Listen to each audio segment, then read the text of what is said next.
इसमें chapter number 6, इसका नाम है प्रमेय निदान। श्लोक नंबर 4 पर आओ।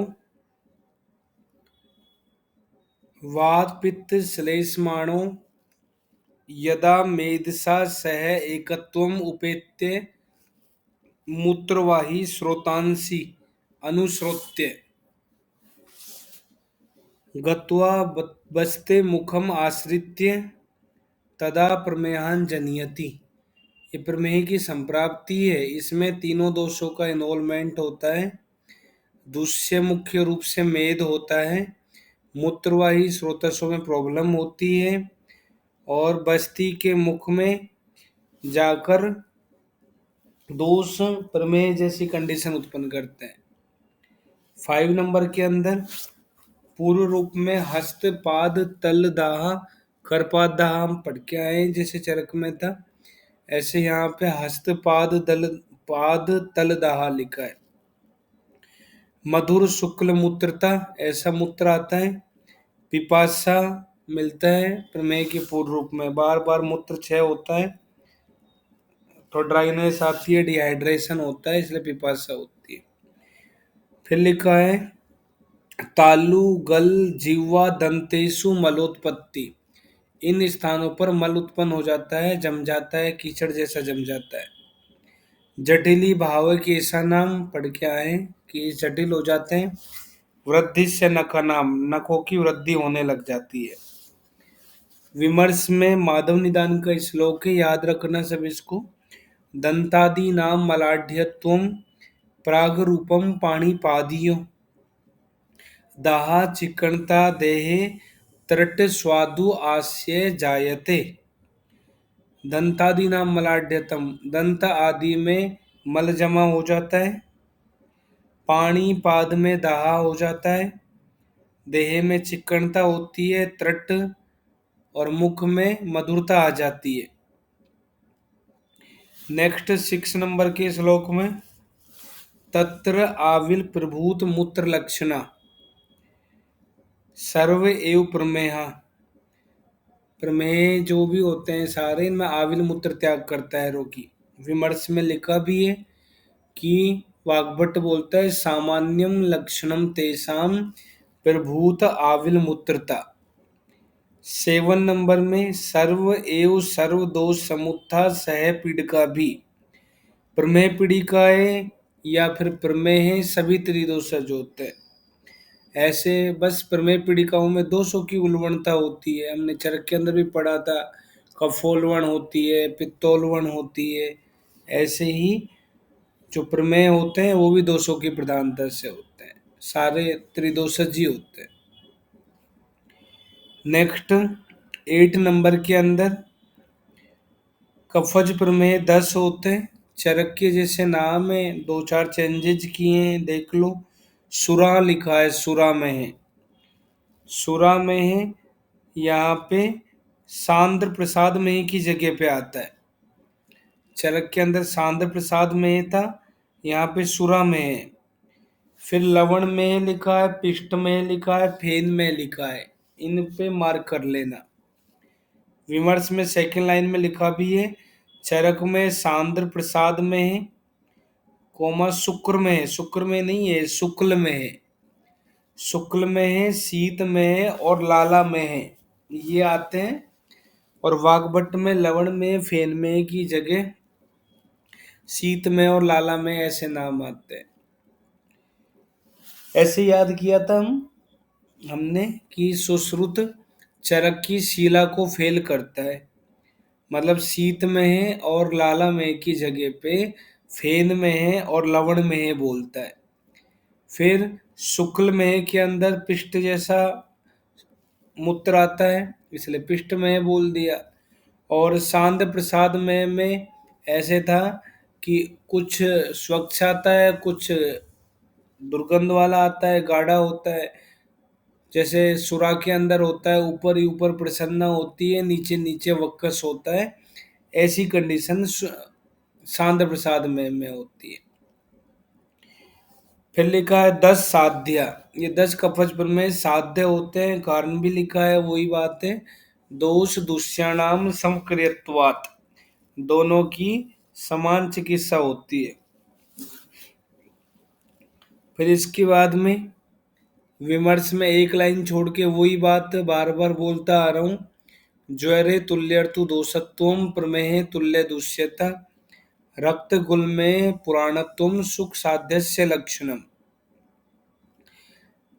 यह अपवाद है, ये ज्वर में दोष ऋतु के तुल्य है तो सुख साध्य है, प्रमेय में दोष दुष्य के तुल्य है तो भी सुख साध्य है, रक्त गुल्म पुराना होने पर भी सुख साध्य है। 9 नंबर के अंदर पित्तज प्रमेय 6 होते हैं, नाम में बस एक ही चेंज है, यहाँ पे अम्ल में लिखा है। और विमर्श में थर्ड लाइन में चरक और वाग्भट ने अम्ल में के स्थान पे काल में बोला है। चरक वाग्भट में काल में आता है, यहाँ अम्ल में है। षड याप्य 6 पित्तज प्रमेय याप्य होते हैं, कारण विषम क्रियत्वात होने की वजह से चिकित्सा एक दूसरे के विपरीत होती है, दोष दुष्य की। 10 नंबर के अंदर वातज प्रमेय सर्पी वसा छोद्र हस्ती ऐसे 4 नेम है, लेकिन यहाँ पे देखो सर्पी में और छोद्र में आता है, जबकि चरक के अंदर मज्जा में और मधुमेह लिखा था। चरक में मज्जा में था, वम हम ऐसे हम पढ़े थे, वसा में, मज्जा में, हस्ती में और मधु में ऐसे नाम थे। यहाँ पे मज्जा में नहीं है, मज्जा स्नेह है, उसकी जगह पे सर्पी में आ जाता है और मधु को छोदर लिख दिया। असाध्यतम असाध्य होते हैं, कारण है इसका महात्यकत्वात, महात्यक होने की वजह से, चरक भी यही बोलता है। विमर्श में फर्स्ट लाइन में लिखा है महात्यकत्वात का मीनिंग होता है धातु क्षय करत्वात क्षय, धातुओं का क्षय करने वाला, धातु क्षय करत्वात, शीघ्रता से धातुओं का क्षय होता है।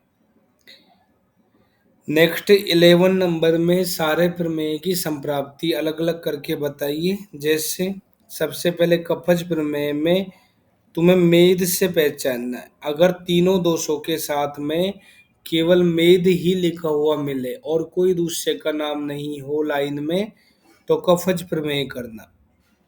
अगर तीनों दोषों के साथ में कंटिन्यू पढ़ते रहो, शोणित मेद लिखा हुआ मिले, अभी केवल मेद ही था ये कफज प्रमेय में, और शोणित मेद लिखा है तो पित्तज प्रमेय में करना।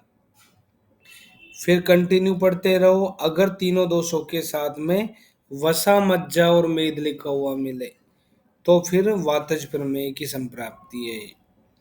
पित्त में रक्त आ जाएगा, मेद तो सभी में है ही, फिर वात के अंदर वसा और मज्जा दोनों आ जाते हैं दूसरों के अंदर। 12 नंबर के अंदर सबके अलग अलग लक्षण बताएं, पढ़ो फर्स्ट लाइन में सुरा में ही सुरा तुल्यम ऐसा मूत्र त्याग करता है। नेक्स्ट लाइन में सनई में लिखा है मृत्सनम सनई में ही, सनई में के अंदर मृत्सन चिकना मूत्र त्याग करता है, मृत्सन चिकना मूत्र त्याग करता है। विशदम लवण तुल्यम लवण में ही, लवण में विशद मूत्र त्याग करता है, लवण में ले के बाद वे लिखा है, वैसे विशद मूत्र बोलना। हिस्टरोमा पिष्टमयी हष्ट पुष्ट ऐसे करके याद कर लेना, अष्टरोम ये पिष्टमय में लिखा है। आविलम सांद्रम सांद्र में ही, सांद्र में गंदा सांद्र गाढ़ा मूत्र त्याग करता है। स्तोकम स्तोकम से फेनम फेन में, स्तोकम स्तोकम से पहचानना, रुक रुक करके फेन युक्त मूत्र त्याग करता है। नेक्स्ट 13 नंबर का श्लोक, फर्स्ट लाइन में नील में सैफेनम अक्षम नीलम नील में ही महती, सैफेन यहाँ पे भी सैफेन लिखा है, अभी हमने लास्ट फेन में भी पढ़ा था सैफेनम, लेकिन वहाँ स्तोकम स्तोकम लिखा था। तो सैफेन के साथ में यदि अक्षम वर्ड आ जाए, नील से तो पहचान जाओगे, तो नील वर्ण का नील में आएगा, लेकिन सैफेन फेन युक्त मूत्र 2 के अंदर लिखा है, फेन में और फेन ने पे खत्म हुआ, न से नील में। सैदाहम हरिद्राभम हरिद्रा में ही, हरिद्रा में दाहा, दाहा है पे खत्म हुआ, ऐसे हरिद्राभम, धा के साथ में हरिद्रा जैसा मूत्र त्याग करता है हरिद्रा में के अंदर। इसके बाद में नेक्स्ट 14 नंबर का श्लोक, बाकी सब पता है, ये याद रखो, हस्ती में है, हस्ती में है में मत मातंग वत अनुप्रबंधम, हस्ती में ही मेहती, मदमस्त हाथी की तरह निरंतर मूत्र त्याग करता है। इसको चरक ने दूसरा क्या नाम दिया? लसिका में। लसिका में, इसको चरक लसिका में भी बोल देता है। 15 नंबर के अंदर दोषानुसार प्रमेय के उपद्रव बताएं। सबसे पहले मक्षी का उपसर्पणम, ये किस दोष की वजह से होता है? सेकेंड लाइन में लिखा है श्लेष्म जहां नाम उपद्रवा, श्लेष्म जहां नाम को गोले में बंद कर दो, कफ दोष की वजह से होता है, मक्खियां मूत्र पे आके बैठ जाती है। फिर वृषणियों अवतरणम, वृषण का अवतरण होना, पटना, बस्ती भेद मेढ्र तोद, हृदय में शूल, वमथु, वमन जैसा होना। नेक्स्ट लाइन में पैत्ती का नाम, पित्तज प्रमेय का लक्षण उपद्रव होता है। अब ये भेद तोद शूल ये वात में मत कर देना, ध्यान रखना है। बस्ती भेद मेढ्र तोद हृदय शूल वात की वजह से नहीं है, यहाँ पे पित्त की वजह से हो रहे। फिर हृदय ग्रह लौल्यम अनिद्रा, वातजा नाम, ये वात की वजह से होता है। ग्रह लावा, ऐसे एक वर्ड याद कर लेना, ग्रह लावा, ग्रह से हृदय ग्रह बोल दो तो हृदय शूल वाला तुम्हें फिर पित्त में याद आ जाएगा। हृदय ग्रह और हृदय शूल में कंफ्यूज मत होना। फिर लाश से लौल्य बोलना और वास से वात में करना, बाकी अनिद्रा निद्रानाश करने वाला वात होता है। नेक्स्ट 16 नंबर के अंदर वसा मेदोभ्याम, इन दुष्यों की वजह से त्रिभी दोषई से, तीनों दोषों के साथ में मिलने से 10 पीढ़ी का जायंते, 10 प्रमेय पीढ़ी का उत्पन्न होती है। फिर नेक्स्ट सेकेंड लाइन के अंदर लिखा है पुत्रिणी मसूरिका और विदारिका, इन तीन पे अंडरलाइन कर लो। चरक में 7 है और यहाँ पे 10 प्रमेय पीढ़ी का है। मसूर पुत्र विदार करता है, हमने ऐसे याद किए थे, जो 3 एक्स्ट्रा नाम लिखे हैं। मसूर पुत्र विदार करता है, मसूर से मसूरिका, पुत्र से पुत्रिणी, विदार से विदारिका। इसके बाद विमर्श में इनको कार्बंकल्स बोल सकते हैं। 9 प्रमेय पीढ़ी का कौन मानता है? भोज। भोज। भोज। भोज इनमें से कौन सी नहीं मानता? विंता को। कुलत्थी का किसकी जगह मानता है? मसूरी का। की जगह 8 प्रमेय पीढ़ी का कौन मानता है? काश्यप। 8वां नाम कौन सा है? अनुशिका। अरुणशिका में दोष क्या होता है? त्रिदोषज असाध्य होती है। 17 नंबर के अंदर देखो सरावी का सबसे पहले निम्न मध्य, सराव जैसी होती है, मध्य भाग निम्न होता है। गौड़ सरसप संस्थाना, गौड़ सरसप के जैसी आकृति की होती है सरसपी का। फिर सेकेंड लाइन में कक्षपी का सदाहा, दाहा युक्त होती है, दाहा युक्त प्रमेय है, हरिद्रा में है। दाहा युक्त प्रमेय पीढ़ी का कक्षपी का दाहक, ऐसे वर्ड याद कर लेना, दाहक, दाहा से दाहा युक्त कैसे कक्षपी का। जालिनी तिर्वदाहा, जालिनी बहुत सारे जाल होते हैं, इसमें तिर्वदाहा होती है, छिद्र होते हैं बहुत सारे जाल के अंदर। महती पिड़का नीला विनता स्मरता, बताया था विनता नील वर्ण की होती है, विनता में न से नील वर्ण बोलना, और बड़ी पिड़का होती है एक ये।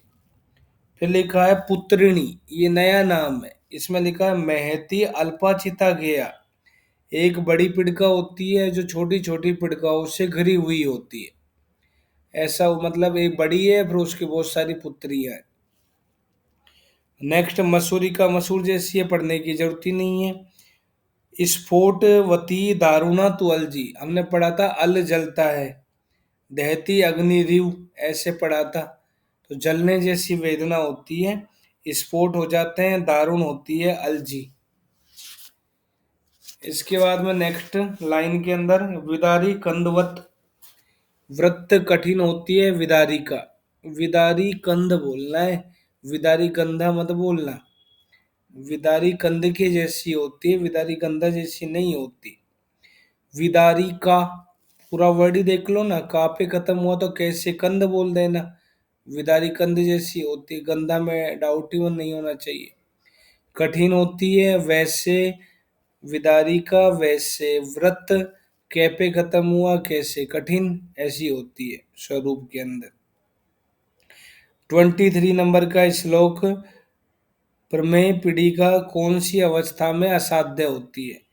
गुदे हृदय शीर्षि अंशे पृष्ठे मर्मणि च उत्थिता स उपद्रवा दुर्बल अग्ने पीड़िका परिवर्धियेत, नहीं परिवर्जियेत, परिवर्जियेत, असाध्य होती है पीड़िकाएं। गुद प्रदेश में, हृदय में, सिर में, अंश में, पृष्ठ प्रदेश में और मर्म प्रदेश में अगर उत्पन्न हो जाए, उपद्रव से युक्त है, दुर्बल अग्नि है, तो ऐसी प्रमेय पीड़िका असाध्य होती है। 24 में असाध्य वातज प्रमेय, मेदो मज्जा वसा युक्त, मेद मज्जा और वसा के साथ में अधय प्रक्रमते वायु, नीचे बस्ती प्रदेश की तरफ वायु पहुंच जाए और प्रमेय उत्पन्न करे, तो वातज प्रमेय ऐसा असाध्य होता है, वातज प्रमेय असाध्य होता है। हमने ये तो पढ़ा था, वसा मज्जा और मेद ये तीन दुष्य होते हैं और महातेकत्वात होने की वजह से असाध्य होता है। नेक्स्ट 28 नंबर का श्लोक, ये लाइन पर्टिकुलर मधुमेह के लिए ही करनी है। सच अपि गमनात स्थानम, कोमा लगा दो, चलने से अच्छा वो खड़ा रहना पसंद करता है। कोई कहे चल रहा है तो वो कहेगा नहीं नहीं यार यहीं खड़े रहते हैं। स्थानात आसनम इच्छति, जब कोई कहेगा या चलो यहीं खड़े रहते हैं तो फिर वो बैठना पसंद करता है कि बैठ जाते हैं यहाँ पे। आसनात वृणुते संयम, जब कोई कहता है कि चलो बैठ जाते हैं तो फिर वो सोना पसंद करता है। फिर शयनात स्वप्नम इच्छति, अगर वो लेटना पसंद करता है, बैठने का कहते हैं तो लेटना पसंद करता है, और जब लेटने की कहते हैं तो सोना पसंद करता है, मतलब आलस की तरफ अग्रसर होता है। और प्रमेय के अंदर आलस से पूर्व रूप में भी था, आलस से बढ़ता भी है, इसलिए जटिल भाव हो जाते हैं। मिर्जा व्यायाम वर्जन, ये इसके निदान में आता है, शरीर की शुद्धता नहीं रखता है। तो इतने सारे वजह से ये प्रमेय के अंदर ये कंडीशन होती जाती है। फिर क्या बोल सकते हैं हम 30 नंबर के श्लोक में, सर्व एव प्रमहास्तु कालेन अप्रतिकारिणे मधुमेहत्वम आयांति तदा साध्य भवंती। अगर इन प्रमेय की उपेक्षा कर देते हैं सभी की, प्रारंभ अवस्था में चिकित्सा नहीं करते हैं, तो सारे प्रमेय मधुमेह में परिवर्तित हो जाते हैं, और मधुमेह एक असाध्य अवस्था होती है।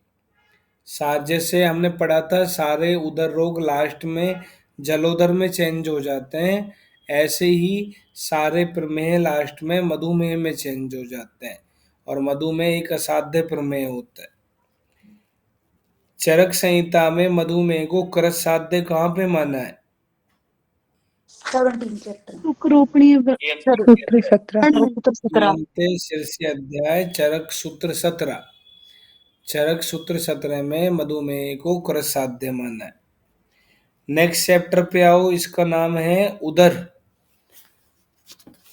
श्लोक नंबर 3 पर आओ, 3 में दूसरी लाइन पढ़ो। ब्रह्म ऋषि पुत्र सुश्रुतम। सुश्रुत को ब्रह्म ऋषि पुत्र कहा है, हिंदी में लिखा है ब्रह्म ऋषि विश्वामित्र के पुत्र। सुश्रुत के पिता का नाम विश्वामित्र था। और चरक के गुरु का नाम क्या था? वैशंपायन।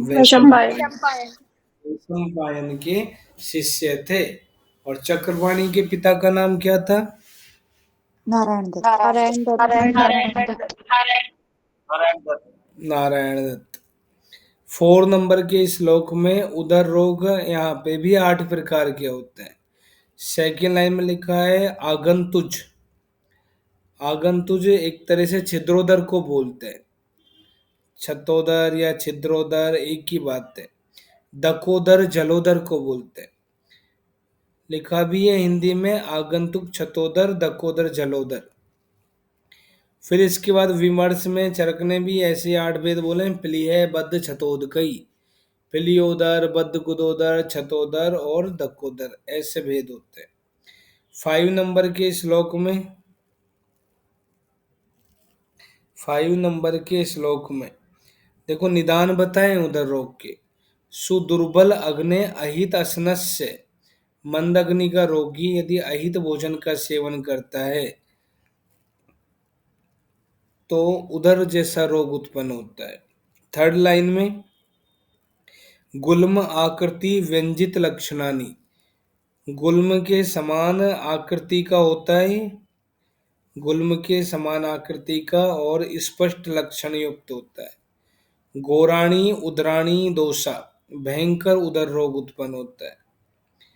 विमर्श में फर्स्ट लाइन में रोगा सर्वे अपि जायन्ते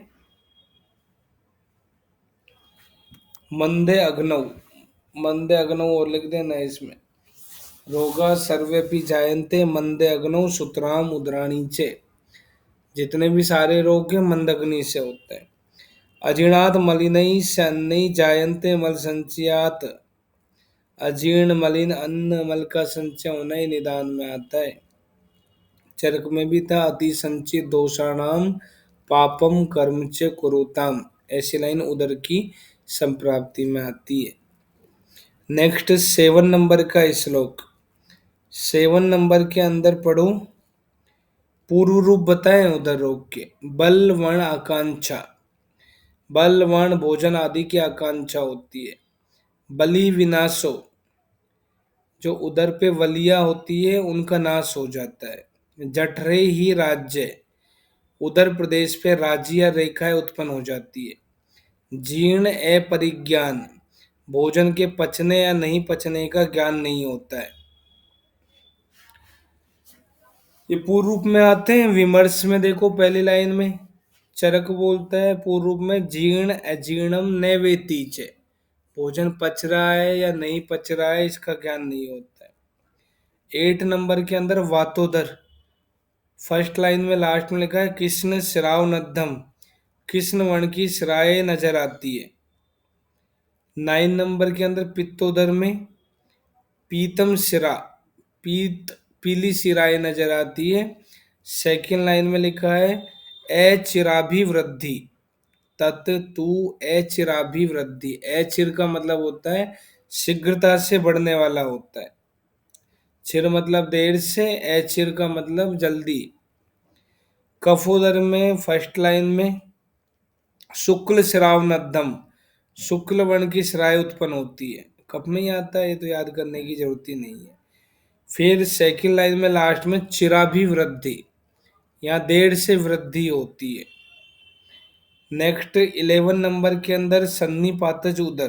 फर्स्ट लाइन में स्त्रियों अन्नपानम नख रोम मुड विड आर्तवई युक्तम असाधु विड़ता गरांश दुष्ट अंबु दूषी विष सेवनात्वा तेन आसु रक्तम कुपिता दोषा कुर्वन्ति घोरम जठरम त्रिलिंगम। तो इसमें देखो यदि स्त्रियां अन्नपान के साथ में ये सब मिला के दे देती है, ये सब गर्भ इसके निदान में आते हैं उसका अहित करने के लिए। या दुष्ट अंबुपान से होता है, दूसरी विष के सेवन से होता है। इन सभी कारणों से शीघ्र ही रक्त आशु रक्तम कुपितास्य दोषा, रक्त तथा वातादि दोष कुपित होकर भयंकर त्रिदोष लक्षण युक्त उदर रोग को उत्पन्न करते हैं। इसके बाद लास्ट लाइन में दुष्योदरम तु घोरम, दुष्योदर भी बोलते हैं इस सन्निपातोदर को, दुष्योदर बोलते हैं और भयंकर होता है। दूसरी विष के सेवन से हो रहा है इसलिए इसको दुष्योदर बोल दो। नेक्स्ट श्लोक नंबर 14 पिलिहोदर। फर्स्ट लाइन में प्रदुष्टम अत्यर्थम अस्र कपस्य, मनुष्य का रक्त और कफ प्रबल रूप से कुपित होकर निरंतर पिलिया को बढ़ाते रहते हैं।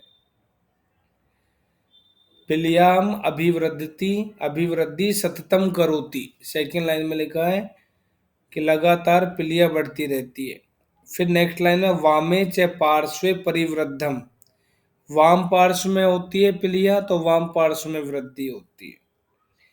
फिर नेक्स्ट लाइन में मंद ज्वर अग्नि, ऐसा लक्षण मिलता है, मंद ज्वर होता है, मंद अग्नि होता है। कप पित्त लिंगई उपद्रुत है क्षीण बलो अति पांडु, कफ और पित्त के लक्षणों वाले उपद्रव से युक्त क्षीण बल और अधिक पांडु वर्ण का हो जाता है। पांडु से पहचान लेना, पांडु इसमें रक्त का क्षय होता है और इसमें रोग के अंदर पिलियोदर में भी रक्त का क्षय होता है। नेक्स्ट 16 नंबर का श्लोक, सैव्ये इतरस्मिन यकृति प्रदुष्टे ज्ञेयम यकृत दाल्युदरम तद एव, अगर वाम पार्श्व की जगह दक्षिण पार्श्व में वृद्धि हो जाए तो उस रोग को जिसमें यकृत में दुष्टि हो जाती है यकृत दाल्योदर बोलते हैं। यकृत दाल्योदर को हम हिपेटोमीगेली से भी कोरिलेट कर सकते हैं। फिर नेक्स्ट यकृति कालखंडे, विमर्श में लिखा है दूसरी लाइन में लास्ट में, यकृति कालखंडे इति डलहन, डलहन ने यकृत को कालखंडा कहा है। 18 नंबर के अंदर बद्ध गुदोदर, बद्ध गुदोदर में हृदय नाभि मध्य परिवृद्धम इति तत्च उदरम कोमलगादो विटसम गंधिकम च प्रच्छर्दयन, तो हृदय नाभि के मध्य में वृद्धि होती है, हृदय और नाभि के मध्य में, चरक बोलता है नाभि से ऊपर वृद्धि होती है, ये इसने बोल दिया हृदय नाभि के बीच में वृद्धि होती है। विट के समान गंध वाला वमन होता है, मल के समान गंध वाला वमन होता है। इसके बाद में नेक्स्ट 21 नंबर का श्लोक परिश्रावी उदर, सेकेंड लाइन में ऊपर से सलिल प्रकाश से श्राव, जल के जैसा श्राव होता है। सलिल प्रकाश कौन से व्रण में होता है, व्रण के अधिष्ठान में, त्वचागत है। और सर्पी प्रकाशम मांसगत। फिर नेक्स्ट लाइन में नाभे अधस्य उदरम इति वृद्ध, कोमा लगा दो, इसमें नाभि के नीचे वृद्धि होती है, परिश्रावी उदर भी बोलते हैं इसको। नेक्स्ट लाइन में लिखा है परिश्रावी उदरम, तो परिश्रावी भगंदर का भी भेद होता है और परिश्रावी उदर रोग का भी भेद होता है, दोनों में लास्ट में दर दर ऐसा लिखा है, भगंदर उदर ऐसे याद कर लो, दोनों में परिश्रावी भेद आता है। इसी थर्ड लाइन में पढ़ो निस्तुध्यते अतीव विद्यते च, यहाँ पे चुभने जैसी वेदना होती है और विदाह होता है साथ में, इसे छिद्रोदर भी बोल देते हैं, आगंतुज उदर भी बोलते हैं और छतोदर भी बोलते हैं, सारे नाम विमर्श में देख लो, लास्ट थर्ड लाइन में लिखा है परिश्रावी उदर को छिद्रोदर या छतोदर भी कहते हैं, और आगंतुज उदर जब हमने 8 नाम पढ़े थे शुरू में वहां पे लिखा था। 22 नंबर के श्लोक में दकोदर या जलोदर, फर्स्ट लाइन में यह स्नेह पीतो अपि अन्वासितो वा वांतो विरिक्तो अपि अथवा निरूढ़े विभेद जलम शीतलम आशु, अगर कोई रोगी स्नेह पान के बाद अनुवासन बस्ती के बाद वमन विरेचन निरू बस्ती के बाद में शीतल जल पान करता है तो उसके जलोदर होने के चांसेज होते हैं। फोर्थ लाइन में थर्ड लाइन में लिखा है तेसु दकोद्रम पूर्ववत अभिउपेति, जलोदर जैसा लक्षण उत्पन्न होने लग जाता है। नेक्स्ट लाइन में इसके अंदर महत सम परिवृत नाभि, नाभि के चारों ओर वृद्धि होती है। सबके अंदर अलग अलग भाग में वृद्धि होती है। हृदय नाभि के बीच में बद्धगुदोदर में, नाभि के नीचे वृद्धि परिस्राव्युदर में, और नाभि के चारों ओर वृद्धि जो होती है जलोदर में होती है। और हम जब जैसे एसाइटिस वाली कंडीशन होती है या जलोदर जैसी कंडीशन होती है या उदर रोग कोई सा भी हो, उनके अंदर जब हम एब्डोमिनल गर्थ चेक करते हैं तो इन्हीं स्थानों पे करते हैं। फर्स्ट पॉइंट जो होता है वो क्या होता है, जिफी स्टर्नम से लेके अम्लाइकस तक। अब जिफी स्टर्नम जो पार्ट है वहां से सोच लो हृदय का लोअर एपेक्स वाला पार्ट आ रहा है, तो हृदय टच हो रहा है वहां से लेके अम्लाइकस तक। तो जिफी स्टर्नम से लेके अगर अम्लाइकस के बीच में वृद्धि हो रही है तो उससे हम बद्धगुदोदर बोलेंगे। सेकंड जो मेजरमेंट का एरिया होता है वो होता है अम्लाइकस से लेके प्यूबिक सिम्फाइसिस तक। अगर अम्लाइकस से लेके प्यूबिक सिम्फाइसिस में प्रॉब्लम हो रही है, अगर यहाँ पे ग्रोथ नजर आ रही है तो फिर इसे हम परिस्राव्युदर बोलेंगे, छिद्रोदर बोलते हैं। और यदि नाभि के चारों ओर वृद्धि हो रही है अराउंड अम्बलाइकस, तीसरा एरिया ये होता है, तो इसे हम जलोदर बोलते हैं। ऐसी कंडीशन होती है जनरली एसाइटिस के अंदर क्या होता है, जो अपर वाला पार्ट होता है उसमें ज़्यादा डिस्टेंशन की प्रॉब्लम होती है, और ओवेरियन ट्यूमर जैसी कंडीशन होती है उनके अंदर जो लोअर पार्ट होता है उसमें डिस्टेंशन ज़्यादा होता है।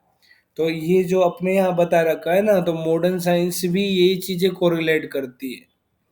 जब आप एसाइटिस वाले पेशेंट देखोगे, उनका एग्जामिनेशन करोगे, एब्डोमेन एग्जामिनेशन करोगे ना, तब तुम्हें पता चलेगा कि यही चीजें हमारे आचार्यों ने बहुत पहले ही बता दी है, सबकी सब चीजें। इसके बाद में नेक्स्ट लाइन में देखो, यथा दीर्ति क्षुभ्यति कंपते च शब्दायते च अपि दकोदरम तत्। तो धरती जैसे पानी से भरा हुआ मशक होता है, उसमें क्षोभ होता है, कंपन होता है, शब्द सुनाई देता है। तो ऐसी यहाँ पे वेदना होती है, जलोदर के अंदर ऐसा शब्द सुनाई देता है होता है। फिर इसमें अपन क्या चेक करते हैं, जब शब्द सुनाई देता है तो ऐसी कंडीशन हॉर्सू शेप्ड डलनेस में मिल सकती है, या फिर शिफ्टिंग डलनेस में मिल सकती है, या फिर तुम्हें पडल साइन होता है तब मिल सकती है। लेकिन यदि टेंस एसाइटिस है, फ्लूइड थ्रिल कंडीशन है, तो फिर उसमें ये नहीं मिलेगी। एसाइटिस की ये स्टेज होती है, ये फ्लूइड के अकॉर्डिंग होती है।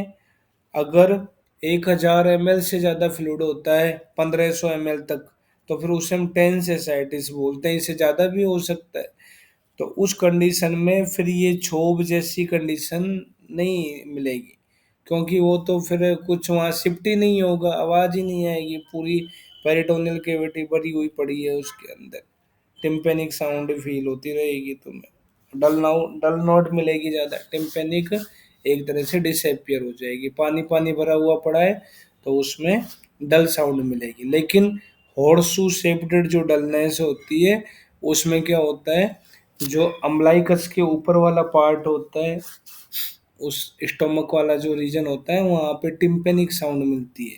और जो नीचे वाला पाउंड जो पॉइंट होता है हाइपोगैस्ट्रिक रीजन वाला, या फिर अराउंड अम्लाइकस के लेफ्ट और राइट साइड वाला, तो वहाँ पे डल नोट साउंड मिलती है। एक हॉर्स के जैसी हॉर्स शू शेप जैसी स्ट्रक्चर बन जाती है। ये 1000 ml तक जब फ्लूइड होता है तब मिलती है। इसके बाद नेक्स्ट 25 नंबर के श्लोक में आओ। 25 में सामान्य लक्षण बताएं उधर के। आदमानम गमने अशक्ति, चलने में असमर्थ होता है, ऐसे आ जाता है। गमन में असमर्थ होना कौन से रोग का पूर्व रूप या सामान्य लक्षण होता है, उधर का सामान्य लक्षण होता है। फिर दौर्बल्य दुर्बल अग्निता होती है। सोफ होता है सदनम अंगानाम संगो वात पुरुषो, वात अपान वायु और मल का संग हो जाता है। दाह तृष्णा, ये सारे सामान्य लक्षण होते हैं। नेक्स्ट, ये श्लोक याद रखना, कुछ भी पूछ सकता है। 26 नंबर में, अंते सलिल भावम ही भजन्ते जठराणि तु सर्वाणि एव परिपाकात तदा तानि विवर्जियेत। सभी प्रकार के उदर रोग अधिक समय बीतने पर जलोदर में चेंज हो जाते हैं, और जलोदर एक असाध्य अवस्था होती है। विमर्श में देखो, पहली लाइन में चरक बोलता है कि जन्मना एव उदरम सर्वम प्राय कृच्छतमं मतम, जन्म से सारे उदर रोग कृश साध्य होते हैं। चरक ने अलग अलग तरह से साध्य साध्यता बताई। नेक्स्ट चैप्टर का नाम है मूड गर्भ निदान। इसका भी एक पूरा सेपरेट चैप्टर बता दिया मूड गर्भ का। शारीरिक स्थान में नहीं है, ये निदान स्थान में है। जबकि गर्भ से संबंधित बातें, गर्भिणी या गर्भ की वृद्धि होना, ये सब हमने शारीरिक स्थान में पढ़े हैं। मूड गर्भ के बारे में निदान स्थान में बोलता है। 8 गति होती है मूड गर्भ की, इसलिए 8वें नंबर का चैप्टर ऐसे पढ़ लेना। 4 नंबर के श्लोक में आओ, फर्स्ट लाइन में, यकृत पिलिया आंत्र विवरई अवश्रंस माने कोष्ठ संक्षोभम आपादयति। संप्राप्ति है ये कि गर्भ गर्भाशय से निकलकर माता के यकृत पिलिया आंत्र, जो कि गर्भवृद्धि जन्य प्रेशर से ऊपर उठ गए, उनके साथ उनके विवर से नीचे की ओर गिरता हुआ कोष्ठ में क्षोभ उत्पन्न करता है। फिर अपानो मूढ़ है, वायु अपानो मूढ़ है, इस पर अंडरलाइन कर लो। अपान वायु की प्रतिलोम गति हो जाती है, मूढ़ गति हो जाती है। फिर इसी लाइन में आगे चल के, गर्भम च्यावती तरुणम, तरुण गर्भ का स्राव होने लग जाता है। रक्त स्राव के कारण तरुण गर्भ भी स्राव, शोणित श्रावण वर्ड लिखा है, गर्भ स्राव गर्भपात जैसी कंडीशन हो जाती है। गर्भम चावती तरुणम शोणित स्राव। अब यही है, अगर रक्त स्राव आर्तव नहीं आ रहा है तो सोचेंगे गर्भिणी है, आर्तव आने लग गया तो सोचो कि गर्भ स्राव हो गया, गर्भपात हो गया। तम एव कदाचित विवृद्धम, कभी तो बढ़ जाता है। असम्यक आगतम अपत्य पथम अनुप्राप्त निरस्यमानम, विगुण अपान सम्मोहितम गर्भम मूढ़ गर्भम इति आचक्षते। तो यहाँ लिखा है कि ऐसा कि गर्भ कुछ काल बाद में बढ़कर पड़ा रहता है, अनुचित तरीके से अपत्य पथ में योनि मार्ग में आकर फंस जाता है, बाहर नहीं निकल पाता है, और अपान वायु के वैगुण्य से मूर्छित हो जाता है, उसे मूढ़ गर्भ बोलते हैं। तो इसमें मोटी मोटी बात क्या है कि अपान वायु का इन्वॉल्वमेंट होता है, यकृत पिलिया आंत्र विवर कोष्ठ में संक्षोभ उत्पन्न होता है, और अपत्य पथ में आके फंस जाता है, गर्भपात जैसी कंडीशन हो जा सकती है, तरुण गर्भ का च्यावन हो जाता है शोणित स्राव से। विमर्श में देखो, फर्स्ट लाइन में लिखा है च्यावती तरुणे, इस वर्ड का मतलब क्या होता है, गर्भस्राव या अबोर्शन समझना है। च्यावती तरुण का मतलब अबोर्शन होना। फिर इसके बाद में नेक्स्ट थर्ड लाइन के अंदर 4 मास तक विमर्श में लिखा है गर्भस्राव होता है, और बाद में छठे मास तक गर्भपात होता है। 5वां छठा मास सुश्रुत में गर्भपात का होता है, बताऊंगा ये श्लोक भी। आ चतुर्थाद ततो मासाद प्रसर्वेत गर्भ विद्रवः पाते पंचम षष्ठियो। 4 मास तक का गर्भ स्राव होता है, और 5वें छठे मास तक का गर्भपात वाली कंडीशन में आता है। जैसे चरक में हम पढ़ते हैं असंजात सार गर्भ होता है 3 मास तक, और फिर 4 मास से 8 मास तक फिर संजात सार गर्भ होता है। ऐसे यहाँ पे गर्भस्राव और गर्भपात ऐसे वर्ड यूज में लेता है। मूढ़ गर्भ 5 मास से प्रसव काल आदि तक कभी भी अयोग्य रूप से आकर गर्भाशय ग्रीवा या अपत्य पथ में आके जाके फंस जाता है। 2-3 लाइन छोड़ के, गर्भाशय में गर्भ की स्थिति कैसे होती है, आभुग्नो अभिमुख, मुड़ा हुआ होता है, नीचे मुख किए हुए रहता है। स योनिम शीर्षा याति स्वभावात प्रसवती, सिर पहले आता है योनि के अंदर, और ये स्वाभाविक प्रसव की अवस्था होती है सुश्रुत के अनुसार। फिर चरक के अंदर बताया था कि पृष्ठ अभिमुख ऊर्ध्व सिरा, माता की पीठ की तरफ मुख होता है, सिर ऊपर की तरफ होता है। अंग संकुचित होते हैं, उपस्थित काल प्रसव काल में बाहर आता है, और मारुत के संयोग से परिवृत्य अवाक सिरा घूम जाता है ये, और अपत्य पथ से बाहर आता है सिर पहले, ऐसा चरक बोलता है। वाग्भट में लिखा है कि मातु पृष्ठ अभिमुखो ललाटे कृतंजलि, ये कृतंजलि वर्ड बोल देता है। चरक की जैसी लाइन है, मातु पृष्ठ अभिमुख दोनों बोलते हैं, लेकिन कृतंजलि हाथ जोड़ के बैठा रहता है। तो ऐसे गर्भ की अवस्थाएं बता रखी है कि कैसे रहता है गर्भाशय में। दो चार लाइन छोड़ के लिखा है, शीर्ष अग्र के द्वारा जन्म लेना, वर्टेक्स प्रेजेंटेशन एक तरह से स्वाभाविक प्रेजेंटेशन होती है, नॉर्मल प्रेजेंटेशन होती है। नेक्स्ट 5 नंबर का श्लोक, मूड गर्भ के 4 भेद होते हैं सुश्रुत में, कील, प्रतिखुर, बीजक और परिघ, चारों नाम याद रखने हैं, इसमें से भी क्वेश्चन आता है बहुत बार। कील का लक्षण है ऊर्ध्व बाहु श्रेय पादो योनि मुखम निरुणद्धि कील इव से कील है, लास्ट में कील को गोले में बंद कर दो। इसमें क्या होता है कि गर्भ हाथ सिर और पैर को ऊपर रखकर ऊर्ध्व बाहु श्रेय पादो, इनको ऊपर की तरफ रख के योनि मुख को, योनि मार्ग को कील की तरह अवरुद्ध कर देता है। योनि मुख कील के समान अवरुद्ध हो जाता है, इसे कील बोलते हैं। तो इसमें ध्यान में रखना है, बाहु ऐसे, बाहु सिर पाद ऐसे रह जाते हैं बाहर, और फिर अवरुद्ध हो जाता है, फंस जाता है वहां पे। फिर निसरते हस्तपाद सिरा काय संगी, तो इसमें क्या है, हाथ पैर सिर तो निकल जाते हैं, बाहर निकल जाते हैं, लेकिन शरीर अंदर फंसा रह जाता है। हस्त पाद सिर ऊर्ध्व रहते हैं, योनि मुख अवरुद्ध होता है तो कील, और हाथ पैर सिर बाहर निकल गए और मध्य शरीर फंस गया तो इसे प्रतिकुर बोलते हैं। फिर तीसरी कंडीशन है यो निर्गच्छति एक सिरो भुजय है से बीजके, सिर और एक भुजा को हाथ ये बाहर निकल जाता है, उसे बीजक कहते हैं। बीजक कै पे खत्म हुआ, और एक एक भी कै पे खत्म हुआ, ऐसे सोचना। एक भुजा किस में बाहर आती है, बीजक में, सिर साथ में बाहर आ रहा है। फिर लास्ट परिघ ईव, सांखल होती है, ऐसे अपन लगाते हैं गेट के जो सांखल, तो सांखल के जैसा ट्रांसवर्स पोजीशन में आके योनि मुख को रोक लेता है, योनि मुखम आवृत्य, इसे परिघ बोलते हैं। चतुर्विधो भवति, इस तरह से 4 प्रकार के मूड गर्भ होते हैं। विमर्श में पढ़ो, फर्स्ट लाइन में कील को माधव निदान में संकीलक नाम से कहा गया है।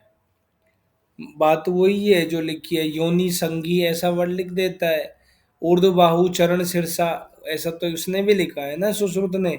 बाहु चरण मतलब पाद और सिर बाहर निकल जाते हैं, और यहाँ योनि संगी वर्ड लिख दिया है बस।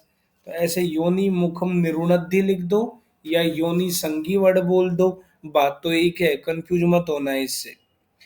फिर 2 लाइन छोड़ के प्रतिखुर में काय संगी वर्ड आता है, अभी बताया था। इसके बाद में एक लाइन छोड़ के नेक्स्ट लाइन में निसृत्य मुखम योने गेये प्रतिखुर, तो यही था, हाथ पैर और सिर तो बाहर निकल जाते हैं और मध्य शरीर फंस जाता है, उसे प्रतिखुर बोलते हैं। फिर नेक्स्ट लाइन में लिखा है बीजक में, देखो अभी सुश्रुत बोलता है कि एक बाहु बाहर निकलती है, यहाँ पे दोनों बाहु बाहर निकलती है। गच्छेद भुज दुवे सिरा, या 2 भुजा लिख दिया, 2 भुजा सिर बाहर निकल गया बीजक के अंदर, लेकिन वाग ये सुश्रुत में एक बाहु और सिर बाहर निकलता है, जबकि माधव निदान में 2 बाहु और सिर बाहर निकलता है। ध्यान रखना, ऐसा चेंज किया है। नेक्स्ट श्लोक 6 नंबर के श्लोक में पढ़ो विमर्श में फर्स्ट लाइन में। स्वभावगता अपि त्रिय संग भवन्ति। मूढ़ गर्भ के तीन संग होते हैं, सिर, अंश और जघन। लिखा है, तीनों नाम लिखा है। सिरिसो अंशियो जघनस्यवा। सिर में संग होना, अंश में सघन, जंग अंश के अंदर और जघन के अंदर संग हो जाना, ऐसे तीन संग है। फिर लिखा है अष्टांग संग्रह में तीन गति होती है मूढ़ गर्भ की, एक ऊर्ध्व, दूसरी तिर्यक और तीसरी न्युब्जा या अधे लिख के क्रॉस कर देना। अधे गति नहीं होती, ऊर्ध्व, तिर्यक और न्युब्जा होती है। न्युब्जा नाम लिखा है यहाँ पे नीचेस्ट पोजीशन जैसा। फिर अष्टांग संग्रह के अंदर ऐसी गति हो गई, तो इनको आपस में कैसे कोरिलेट कर सकते हैं संघ को गति से। सिर की गति को हम न्युब्जा संघ से, सिर के संघ को न्युब्जा गति से कोरिलेट कर सकते हैं, सिफेलिक प्रेजेंटेशन। अंश की अंश के संघ को तिर्यक गति से कोरिलेट कर सकते हैं, शोल्डर और ट्रांसवर्स प्रेजेंटेशन। जघन के संघ को ऊर्ध्व गति से कोरिलेट कर सकते हैं, पेल्विक प्रेजेंटेशन। इसके बाद 7 नंबर के श्लोक में सेकंड लास्ट लाइन में कश्चित आभुग्न मध्यो हस्तपाद सिरोभी। कभी मूढ़ गर्भ में ऐसा होता है कि मध्य भाग टेढ़ा हो जाता है और दोनों हाथ पैर और सिर से बाहर आता है गर्भ। कभी ऐसा हो सकता है कश्चित एकेन सक्तना योनि मुखम प्रतिपद्यते पायुम। कभी एक टांग से पायु को दबाकर दूसरी टांग से योनि मुख की ओर आता है। तो ऐसे 8 गति होती है, पूरे श्लोक में 8 गति लिखी हुई है। लिखा है इति अष्टविधा मूढ़ गर्भ गति उद्दिष्टा समासेन। तो सुश्रुत में मूढ़ गर्भ की 8 गति होती है और अष्टांग संग्रह में 3 गति होती है। लास्ट वाले जो 2 नाम है इनको इसलिए बताया हूँ, विमर्श में देखो 6 नंबर की लाइन में ऐसे लिखा है वाग्भट ने 7वें तथा 8वें मूढ़ गर्भ को विस्कंभ नाम दिया है। विस्कंभ मूढ़ गर्भ की गति होती है, 7वीं 8वीं गति। फिर इसके लिए नेक्स्ट लाइन में क्या लिखा है, विस्कंभौ नाम तौ मूढ़ौ शस्त्र धारणम अर्हते। ऐसी गति शस्त्र कर्म के योग्य होती है, शस्त्र कर्म कराना चाहिए इनके अंदर, असाध्य गति होती है। नेक्स्ट 8 नंबर के श्लोक में लिखा है दौ अंत्य असाध्यो मूढ़ गर्भो। तो अंतिम जो 2 प्रकार की गति है ये असाध्य गति होती है मूढ़ गर्भ की। इसके बाद 9 नंबर के श्लोक में आओ, प्रसव कैसे होता है, क्या कारण होता है सुश्रुत के अनुसार। लिखा है कालस्य परिणामेन मुक्तम वृंताद यथा फलम। जैसे समय के परिणाम के कारण पक्व फल अपने वृंत से मुक्त होकर जमीन पे गिर जाता है, फल टूट जाता है, पक जाता है उसके बाद में। ऐसे ही स्वभावेन, स्वभाव पे एक अंडरलाइन कर लो और सेकंड लाइन में काल प्रकर्षेण, काल प्रकर्ष से, स्वभाव से और काल प्रकर्ष से गर्भो जननाय प्रपद्यते, गर्भ की उत्पत्ति होती है। तो सुश्रुत में प्रसव में 2 कारण है, एक स्वभाव और दूसरा काल प्रकर्ष। इसके बाद नेक्स्ट 11 नंबर के श्लोक में गर्भ विच्युति,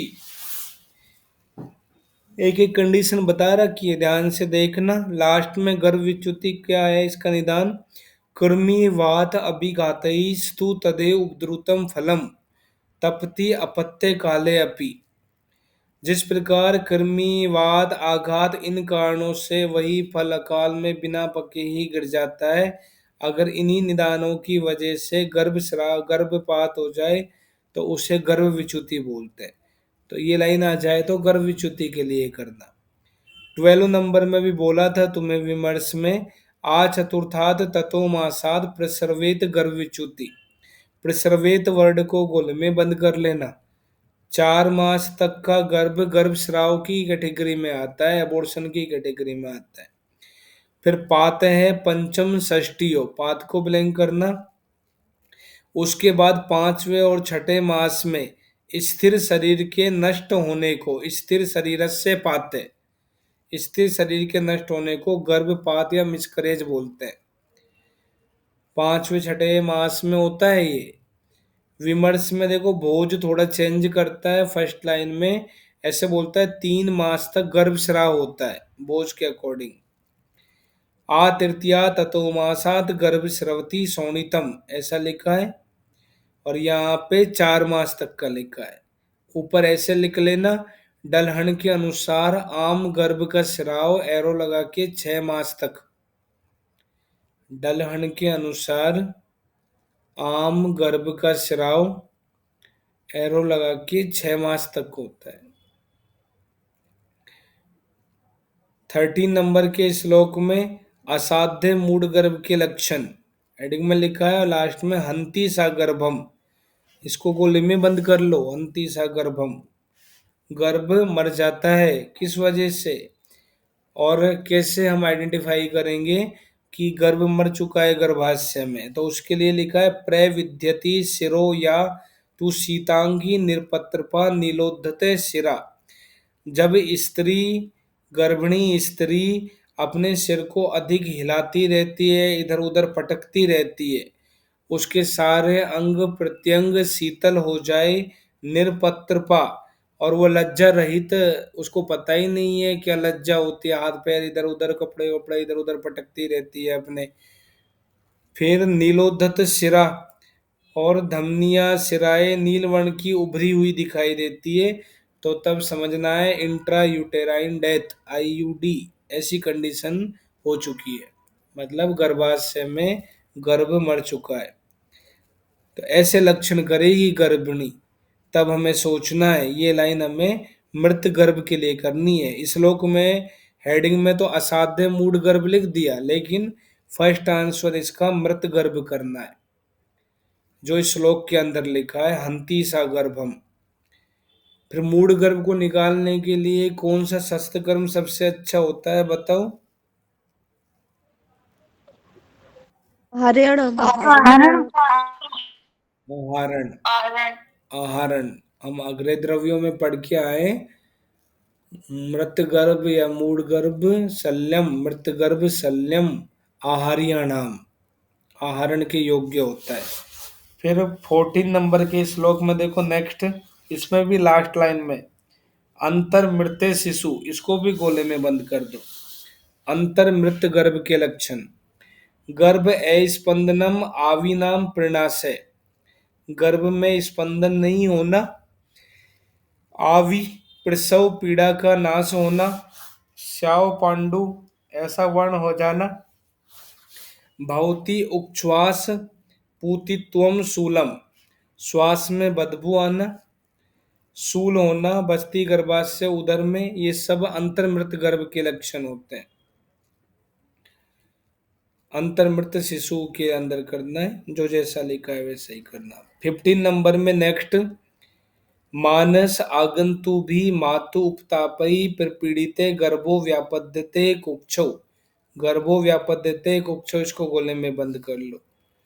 तो अभी हमने जैसे 11 नंबर के श्लोक में पढ़ा था कृमि वात अभिघात ऐसे निदान, तो ये एक शारीरिक कारण हो सकते हैं, और यहाँ पे ये मानसिक आगंतुज कारण है। 15 नंबर के अंदर जो लिखे हैं, मानसिक आगंतुज कारणों से, माता के शोक आदि की वजह से गर्भ कुक्षी में मर जाता है।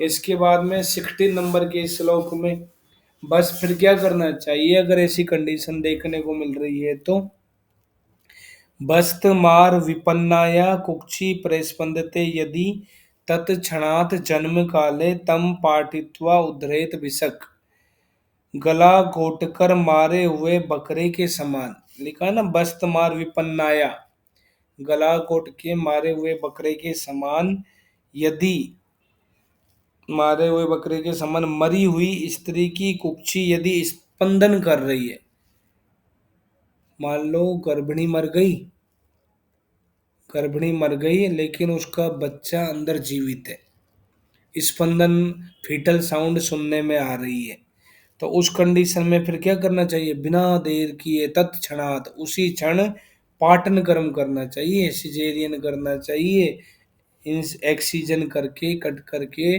उस गर्भ को तो बचा लेना चाहिए। गर्भिणी की डेथ हो गई, लेकिन अगर बच्चा जीवित है तो उसको बचाने का प्रयास करना चाहिए। तो ऐसी कंडीशन में हमें पाटन कर्म कराना है। शस्त्र कर्म कौन सा है? पाटन कर्म। फिर विमर्श में देखो, ये बस्तमार विपन्ना का अलग अलग मतलब निकालते हैं आचार्य। फर्स्ट लाइन में लिखा है, ढलन बोलता है बस्तमार का मतलब होता है छगलवत मरणम। ये लिखा है छगल मतलब बकरे के समान गला घोट कर मरी हुई। फिर नेक्स्ट लाइन में वाग्भट थोड़ा अलग मतलब निकालता है। बस्त मार विपन्नाया के स्थान में बस्ती द्वारे विपन्नाया ऐसा लिखता है कि बस्ती द्वार में विगुणता या विकृति हो जाए, ऐसा वाग्भट बोलता है। बात वही है, करना वही है, पाटन कर्म, लेकिन कौन क्या मतलब निकाल रहा है वो बता रहा हूँ। नेक्स्ट लाइन छोड़ के फिर अगली लाइन में देखो, हारान चंद्र भी यही बोलता है बस्ती द्वारे विपन्नाया। ये दो आचार्य बस्ती द्वार में विकृति बोलते हैं, लेकिन हम पहले सुश्रुत की बात करते हैं तो डलन को फर्स्ट नंबर पे रखते हैं। डलन ने निबंध सग्रह जो टीका लिखी है उसमें जो माना है उसके अकॉर्डिंग पहला आंसर करना है। डलन अगर नहीं बता रहा कुछ चीज को तो फिर हाराण चंद्र पे जाओ, क्योंकि ये दो आचार्य ऐसे हैं जिन्होंने संपूर्ण सुश्रुत पे टीका लिखी। चक्रपाणी ने कौन से स्थान पे टीका लिखी सुश्रुत संहिता पे? सूत्र के स्थान पर भानुमति। और कौन सी टीका लिखी? भानुमति टीका अनुमति। भानुमति या तात्पर्य टीका, ये टीका लिखी है। केवल सूत्र पे लिखता है, वो निदान की तो बात ही नहीं है चक्रपाणी के अंदर, ये लिखता है। इसके बाद में नेक्स्ट चैप्टर पे आओ। नेक्स्ट चैप्टर का नाम है विदर्धी निदान। विदर्धी, ये भी पूरा चैप्टर बता दिया है इसने विदर्धी का। चरक के अंदर हमने विदर्धी के बारे में ज्यादा नहीं पढ़ा। जब हमने कियंत शीर्षी अध्याय पढ़ा था उस समय विदर्धी एक प्रकार की प्रमेय पीड़िका थी, और उसी के अंदर हमने बाह्य विदर्धी और अभ्यंतर विदर्धी ऐसे दो भेद पढ़े थे। आभ्यंतर विदर्धी के हमने 9 अधिष्ठान पढ़े थे चरक के अंदर, और सबके मैंने तुम्हें अलग अलग लक्षण बताए थे। उस समय बोला था कि सुश्रुत एक गुद भी एक्स्ट्रा बोलता है आभ्यंतर विदर्धी के स्थान में। फिर वहां पे हमने पश्चिमान विदर्धी ऐसा भी पढ़ा था। पश्चिमान विदर्धी के अंदर बताया था कि वृश्चिक दंश जैसी वेदना होती है। सुश्रुत में वृश्चिक दंश जैसी वेदना कौन से रोग में होती है? पश्चिमा शोक में। पश्चिमान शोथ में। सूत्र स्थान में पढ़ा दिया मैंने तुम्हें, पश्चिमान शोथ में वृश्चिक दंश जैसी वेदना होती है। तो ऐसा नहीं है कि ये चैप्टर नया है और तुम्हें बिल्कुल भी पता नहीं है। आधा से ज्यादा चैप्टर तो मैंने तुम्हें चरक के साथ ही पढ़ाया हुआ है। ये इसमें 4 नंबर के श्लोक में आओ। त्वक रक्त मांस मेदांसी प्रदुष्य अस्थि समाश्रिता, त्वचा से अस्थि तक ऐसे लिख लो। इसमें दुष्य त्वचा से लेके अस्थि तक होते हैं।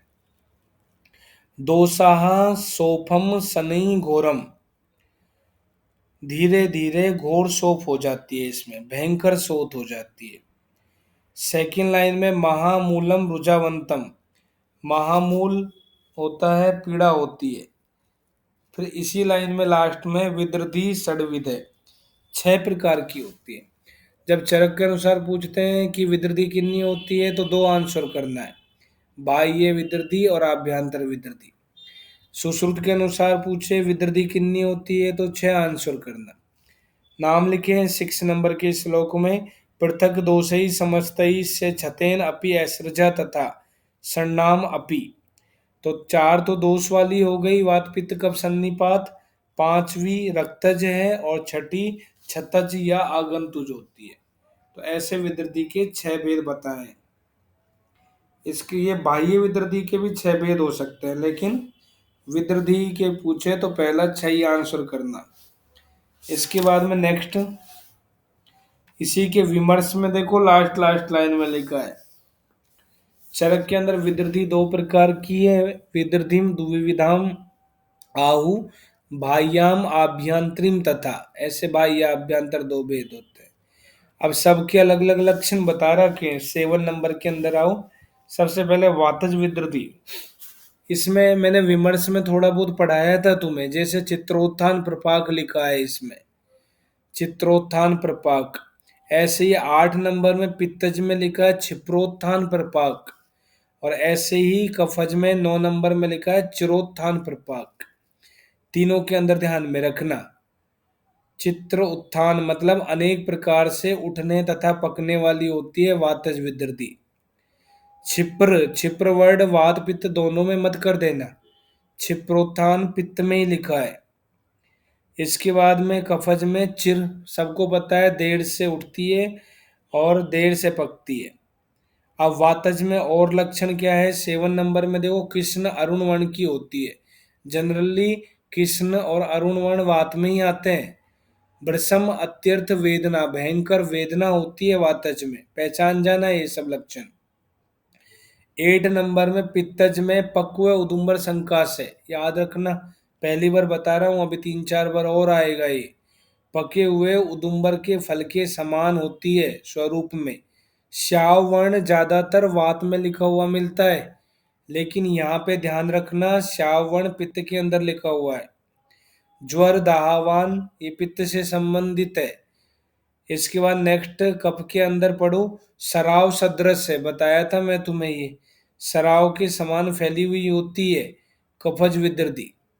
हमने पढ़ा था सराविका, कक्षपिका, जालिनी, ऐसे प्रमेय पीड़िका होती है, और प्रारंभ की या स्टार्ट की जो 3 प्रमेय पीड़िका है वो कफोलवण होती है। तो सराव जैसा कफ में करना, वात पित्त में मत करना। फिर पांडु जैसा वर्ण हमेशा कफ के अंदर मिलता है ज्यादातर।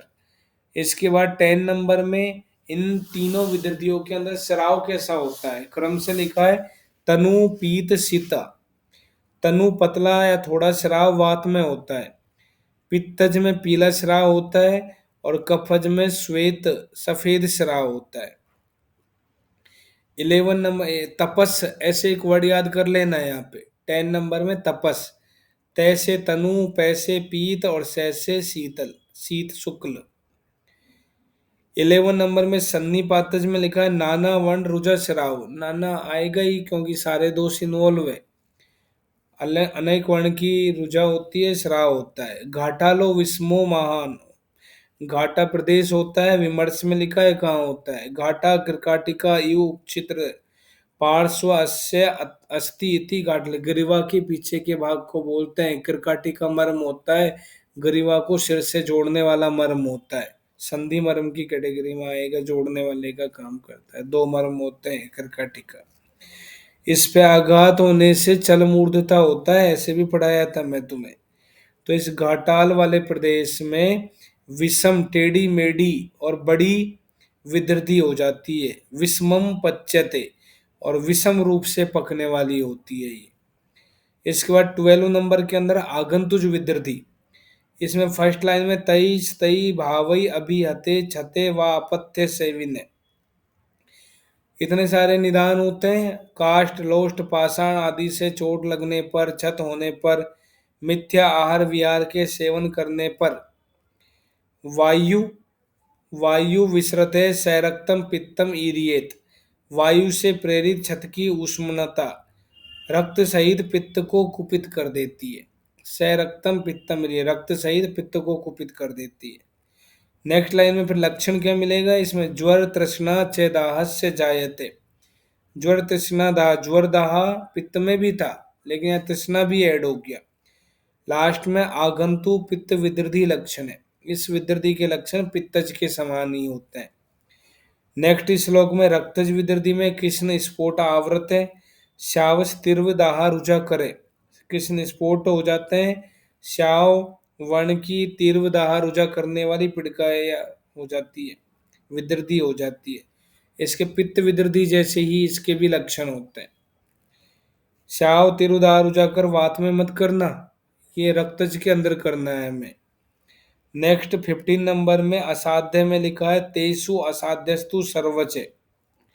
सन्निपातज विदृधि असाध्य होती है, 6 जो विदृधि होती है इनमें सन्निपातज विदृति असाध्य की कैटेगरी में आती है। फिर नेक्स्ट श्लोक में लिखा है अंतर विदृति। अंतर विदृति में सेकंड लाइन पढ़ो। लिखा है दोषा प्रकोपिता गुल्म रूपिणम। गुल्म का जैसा स्वरूप होता है इसका। वल्मीक वत समुन्नत, वल्मीक के समान उठी हुई होती है। अंत्य विदृति वल्मीक के समान उठी हुई होती है। विमर्श में अष्टांग संग्रह बोलता है बाह्य विदृति जो है वो दारुण होती है, उन्नत ग्रंथि उत्पन्न हो जाती है। आंतर आभ्यंतर विदृति दारुणतर होती है, गंभीर होती है, गुल्म के समान वृद्धि होती है। वल्मीक वत समुत्साई, वल्मीक के समान उठी हुई होती है। शीघ्र घाती अग्नि शस्त्रवत, शीघ्र नाश कर देती है अग्नि और शस्त्र के समान। और अग्निवत शीघ्रकारी ऐसा कहाँ पढ़ा था हमने? रक्त पित्त। रक्त पित्त में रक्त पित्त में। महागदम महावेगम अग्निवत शीघ्रकारी च, ऐसा हमने रक्त पित्त में पढ़ा। और शीघ्रघाती अग्नि शस्त्रवत ऐसा पूछे तो अंतर्विदृति में करना। 18 नंबर के अंदर इसके 10 अधिष्ठान बताएं, बस खुद पे अंडरलाइन कर लो, बाकी 9 तो चरक के समान ही होते हैं। इसके बाद में सबके लक्षण मैंने तुम्हें बता दिए। जब चरक पढ़ाई थी उस समय विमर्श में पढ़ा दिया था।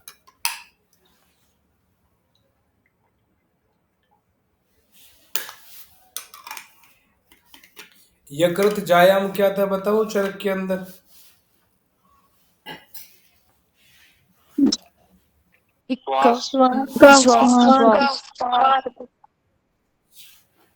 और पिलिया जायाम श्वास निरोधनम। उपश्वास प्रोदकम। पूरी टेबल बनाई थी हमने, वहां से वापिस से पढ़ लेना। देखो 21 में लिखा है गुदे वात निरोधस्तु। अगर गुद में होती है तो अपान वायु का मार्ग रुक जाता है। बस्ती में करक्षल्प मूत्रता नाभ्याम हिक्का आटोप के बाद कोमा लगा दो, इसलिए मैंने वहां करेक्शन कराया था। यहाँ पे सही लिखा हुआ है, हिक्का और आटोप दोनों है, जबकि चरक में हिक्का ही था अकेला। आटोप के बाद कोमा लगा दो। कुक्षी में मारुत कोपनम, कुमार कुमार करके याद किया, नहीं तो गुद से कंफ्यूजन होने लग जाएगा। गुद में वाद निरोधस्तु लिखा है और कुक्षी कुमार, कुमार मतलब मारुत कोपनम। कटी पृष्ठ ग्रह तिरवो वक्षण में होता है यहाँ पे, वहां पे वृक्क में लिखा था पृष्ठ कटी ग्रह। वृक्क में या पार्श्व संकोच है, वहां वक्षण में शक्ति साध था। पिलिय उच्छ्वास अवरोधनम लिखा है दोनों जगह। सर्वांग प्रग्रह तीर्वो हृदय सुलस्य दारुण है, हृदय में होती है तो ये लक्षण मिलते हैं। श्वासो यकृति तृष्णा छय, कोमा लगा दो। श्वास और तृष्णा ये दोनों लक्षण मिलेंगे अगर यकृत में होती है तो। पिपासा क्लोमज अधिका, तो क्लोम में होती है तो पिपासा ज्यादा मात्रा में लगती है। तो पिपासा दोनों में है, यकृत में भी है और क्लोम में भी है। इसके बाद में विमर्श में चरक के बता रखे हैं, वहां जायाम जायाम जैसा वर्ड आता है, सब बता रखे हैं। 24 नंबर के श्लोक में आओ। इसके अंदर लिखा है आमो व यदि व पक्को महान व यदि व इतरह सर्वो मर्मोत्थितस्यपि विदृधि कष्ट उच्यते। मर्म स्थान में उत्पन्न विदृधि, चाहे अब वो आम हो या पक्वे हो या वो बड़ी हो या छोटी हो, कैसी भी हो, अगर वो मर्म स्थान में उत्पन्न हो जाए तो वो कष्ट साध्य होती है। नेक्स्ट 25 नंबर के अंदर नाभे उपरिजाह पक्वा यान्ति ऊर्ध्वम। अगर नाभि के ऊपर वाले स्थान, जैसे हिंदी में लिखा है यकृत क्लोम पिलिया आमाशय ग्रहणी हृदय, ऐसे स्थानों पे विदृतियां उत्पन्न हो जाए तो इनका स्राव ऊर्ध्व भाग से होता है, जैसे मुख से हो सकता है, नासिका से हो सकता है। कोमा लगा दो। इतरे तु अध है, यदि नाभि के नीचे, हिंदी में लिखा है वृक्क बस्ती वक्षण गुद प्रदेश में विदृति उत्पन्न होती है तो इनका स्राव अधः भाग से होता है, गुद मार्ग से होता है, मूत्र मार्ग से होता है। फिर लिखा है जीवती अधो निश्रुतेषु, कोमा अगर अधः भाग से स्राव होता है तो रोगी जीवित रह सकता है। श्रुतेषु ऊर्ध्वम न जीवती, अगर ऊर्ध्व भाग से स्राव हो रहा है तो ज्यादा मरने के चांसेस रहते हैं, जीवित नहीं रह सकता है। इसके बाद लिखा है हृदय नाभि बस्ती वर्जिया, हृदय नाभि और बस्ती को छोड़कर अन्य स्थानों पे होने वाली विद्रदियां हितेषु भिन्नेषु बाह्यते, अगर बाहरी त्वचा में विदीर्ण हो जाती है, फट जाती है, तो जीवेद कदाचित पुरुषो, पुरुष कभी बच सकता है, क्योंकि ये हृदय बस्ती नाभि ये महामर्म होते हैं या मर्म होते हैं। तो अगर यहाँ होते हैं तो बचने, इनको छोड़ के अलग स्थान पे हो रही है तो बचने के चांसेस है, अगर इनमें हो गए ना तो कभी नहीं बचता है वो। इसके बाद में विमर्श में देखो, पहले लाइन में चरक ने भी ऐसे ही कहा था, नाभिज विदृधि, नाभि में अगर विदृधि हो गई तो इसका श्राव उभय मार्ग से माना है। अगर नाभि के ऊपर स्थान में हो रही है तो ऊपर से, नीचे वाले में हो रही है तो गुद से, और यदि नाभि में ही हो रही है, नाभि है ना हिक्का आटोप लक्षण, नाभि में अगर विदृधि हो गई तो श्राव कहाँ से होगा, दोनों मार्गों से होता है, ऊर्ध भी हो सकता है, अधय भी हो सकता है। 27 में एक नया नाम यहाँ पे रक्त विदृधि के दोबारे से लक्षण बता के बोलता है ये, स्त्री नाम अपप्रजाता नाम तथा अहितई, अपप्रजात हिंदी में लिखा है, इसका मतलब गर्भस्राव और गर्भपात होने पर, अपप्रजात, और प्रजात का मतलब है योग्य समय पर प्रसव होने पर। एक तो है गर्भस्राव और गर्भपात होने पर, दूसरा योग्य समय पर प्रसव होने पर, जो स्त्रियां अहित भोजन का सेवन करती है। तो ऐसी लाइन और कहाँ पे आएगी सुश्रुत में, दोनों बातें बताई थी मैंने तुम्हें। ज्वर का निदान। ज्वर उत्तर तंत्र में।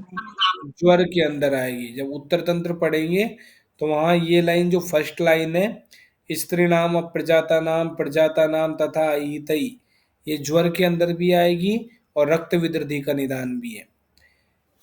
चरक के अंदर हमने पढ़ी थी ज्वर में, स्त्री नाम च विषम प्रजनाद प्रजाता नाम च मिथ्या उपचारात, ऐसे लाइन थी निदान स्थान में ज्वर के अंदर, विषम ज्वर या ज्वर के अंदर ही बोल दो, सन्निपात द्वंद्वज ऐसे ज्वर थे उनके अंदर थी ये लाइन। फिर लिखा है दाहा ज्वर करो घोरो जायते, ये लाइन आ जाए रक्त विदृधि में करनी है। रक्त विदृधि में हमने पहले भी पढ़ा है 24 नंबर के श्लोक में, श्याव तिरु दाहा रुजाकर ऐसा लक्षण था, या दाहा ज्वर कर, ये भी रक्त विदृधि में। नेक्स्ट अपि सम्यक प्रजाता नाम ऐश्र के कायात अनिश्रितम, फिर लिखा है इसमें योग्य रूप में प्रसव होने पर भी जिन स्त्रियों के शरीर से अशुद्ध रक्त पूर्ण रूप से नहीं निकल पाता है, तो रक्तजम विदृधि कुरियात कुक्षम मक्कल संगीतम, ये मैंने बताया था मक्कल सूल, और मक्कल सूल तभी होता है जब प्रजाता स्त्री होती है, प्रजाता स्त्री होती है और उसके अंदर दुष्ट रक्त पूर्ण रूप से बाहर नहीं आ पाता है, और वात रक्त ऐसे दोष दुष्य बताए थे मक्कल सूल में। तो इस रक्तज विदृधि को हम मक्कल संज्ञक विदृधि भी बोल सकते हैं, मक्कल संज्ञक रक्त विदृधि भी बोल सकते हैं। फिर लिखा है सप्ताहात न उपशांत चेत ततो असौ संप्रपच्यते, यदि मक्कल विदृधि 7 दिन में शांत नहीं हो तो फिर पक जाती है ये इस मक्कल के लिए करनी है, ये 7 दिन में शांत नहीं हो रही तो फिर पाक हो जाता है। गुल्म और विदृधि में कैसे अंतर करते हैं, नेक्स्ट श्लोक में लिखा है, पढ़ो। फर्स्ट लाइन में विदृधि गुल्म दोनों में हम कंपैरिजन करेंगे, सेकंड लाइन में तुल्य दोष समुत्थाना विदृधे गुल्म कस्य च कस्मात न पच्यते गुल्मो विदृधि पाकम एति च, दोनों के निदान दोष समान होते हैं विदृधि और गुल्म के, लेकिन गुल्म में पाक नहीं होता और विदृधि में पाक होता है, ऐसा क्यों। 31 में लिखा न निबंधो अस्ति गुल्मा नाम कोमा विदृधि से निबंधने, तो गुल्म में कोई बंधन नहीं होता है, 5 स्थानों में घूमता रहता है गुल्म, लेकिन विदृधि बंधन युक्त होती है, मूल से जुड़ी हुई होती है। गुल्म आकारा स्वयं दोषा, गुल्म में वातादि दोष स्वयं गुल्म के रूप में परिवर्तित हो जाते हैं। विदृधि मांस शोणिते, विदृधि मांस और रक्त से बनती है, तो गुल्म में कोई दुष्य नहीं होता और विदर्धी में मास और शोणित दुष्य होते हैं मुख्य रूप से, इसलिए विदर्धी में पाक होता है। 32 में लिखा है विवर अनुचरो ग्रंथि अपसु बुद्बुद को यथा। गुल्म रूपी जो गांठ होती है वो विवर में अवकाश में खाली स्थान में घूमती रहती है। कैसे? जैसे जल में बुदबुद या बुलबुले उठते रहते हैं।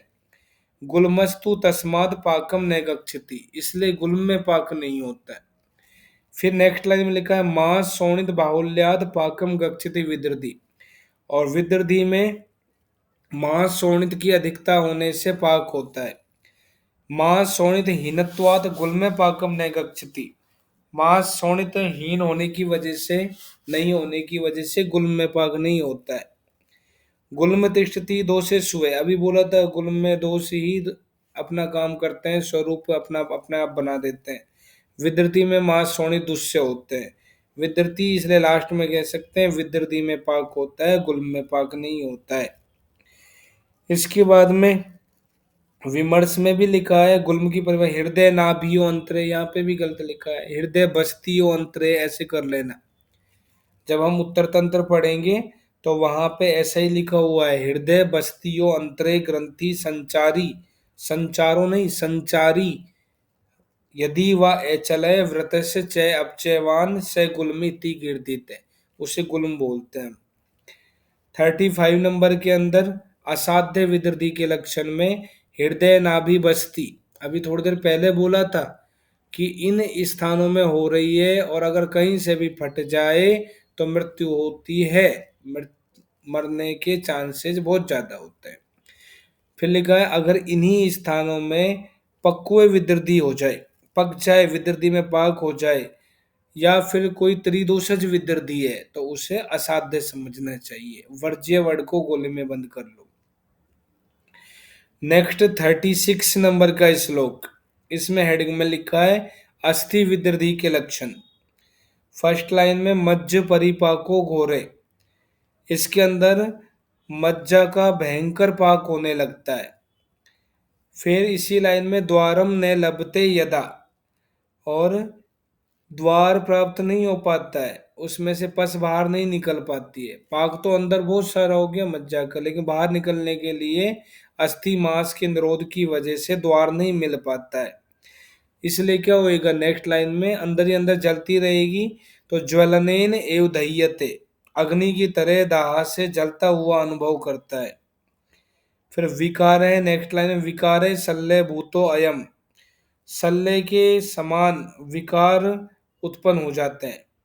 नेक्स्ट लाइन में कर्मणा व्याधि द्वारम तु लभते यदा, अगर अच्छे कर्म की वजह से, पूर्व जन्म के अच्छे कर्मों की वजह से या शस्त्र कर्म की वजह से सोच लो, अगर द्वार मिल जाता है तो मेद प्रभय स्निग्धम शुक्लम शीतम अथो गुरु भिन्ने अस्थनि निस्रवेत, मेद के समान स्निग्ध शुक्ल शीत गुरु ऐसा श्राव होता है।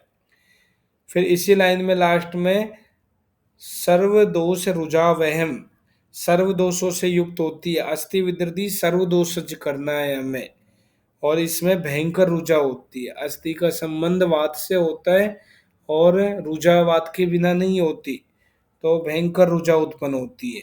ये सारी लाइनें अस्थि विदर्धी के लिए करना। विमर्श में सेकंड लाइन में यह प्राय बाल्यावस्था में ज्यादा होती है, बाल्यावस्था में होने के ज्यादा चांसेज होते हैं इसके। इससे आगे कल पढ़ाऊंगा मैं तुम्हें, आज यहीं तक पढ़ाऊंगा, पढ़ते रहना तुम इसको। आज 9 चैप्टर हो गए, अब इसमें ज़्यादातर यही मानो 2-3 दिन के अंदर पूरा हो जाएगा। ये पढ़ते रहना। निदान स्थान बहुत बहुत ज़्यादा इम्पोर्टेंट है। जैसे सुश्रुत का शारीरिक स्थान इम्पोर्टेंट था, ऐसे ही निदान स्थान भी बहुत इम्पोर्टेंट है। कुछ पूछना है तो रुक जाओ, नहीं तो जाओ।